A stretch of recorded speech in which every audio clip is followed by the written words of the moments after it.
Mr. Hogg, you have admitted your guilt. Are you a danger to women? Are you prepared to say sorry? You're a convicted domestic abuser.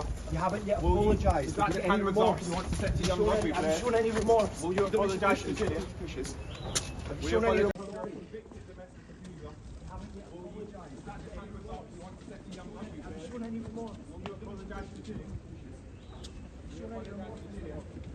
One is a matter in which you pled guilty to an offence under the Domestic Abuse Scotland Act 2018, and one is a breach of bail. I'll deal with the domestic abuse offence first. As you know, the report recommends a Caledonian men's programme. But there is a difficulty with that, and that is the fact that you're non-resident in the United Kingdom. That requires personal attendance, and therefore, from what I'm told, I can't impose that at the moment. I'm not prepared to defer matters until March, until there's clarity about whether or not you'll be returning. So I'm going to defer sentence in respect of that matter to the 9th of January for clarification as to whether or not I can impose a community order with supervision, which will be monitored remotely. You understand that?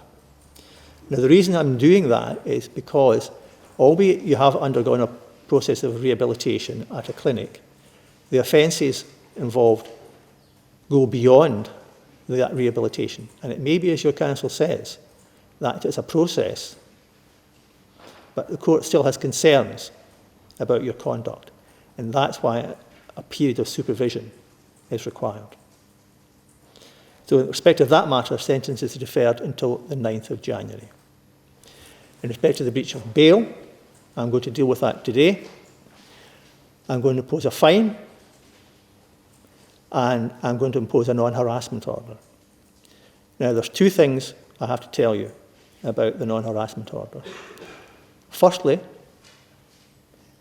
the court, under circumstances, would consider a qualification which would allow you indirect contact with your wife in relation to the children. But because of the breach of bail, I am not prepared to do that in this case.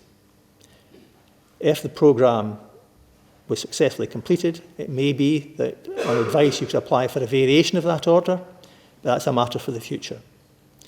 The second thing is this. A non-harassment order is a serious matter, and a breach of that would be treated extremely seriously by the court and could well result in a custodial sentence. You understand that? Good. So far as the breach of bail is concerned, I'm going to impose a fine of £600. That is down from £900 because you pled guilty at the earliest opportunity. There'll be a surcharge on that of £40.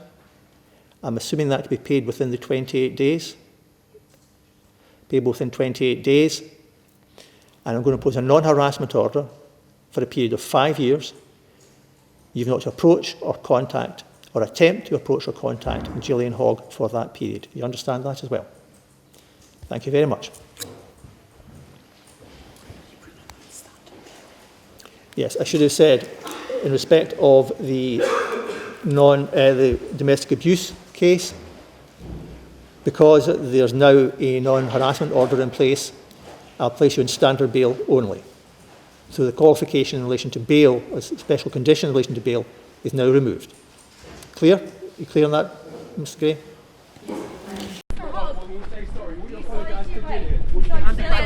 Why did you decide to continue contacting her, breaching those bail conditions? Mr. Hogg, will you be handing back the MBE? Do you have anything to say? Have you shown any remorse? Do you have anything to say to us? Mr. Hogg, £600 isn't very much, is it? Mr. Hogg, you admitted you're guilty, but you've never shown any remorse. Would you like to say sorry? Setting to young aspiring rugby players. Would you like to say sorry, Mr. Hogg? Nothing at all to say. Will you apologise? Is there anything you want to say? You're meant to be a role model, Mr. Hogg. No apology for your wife, Mr. Hogg. Is there anything that you want to say to Junior?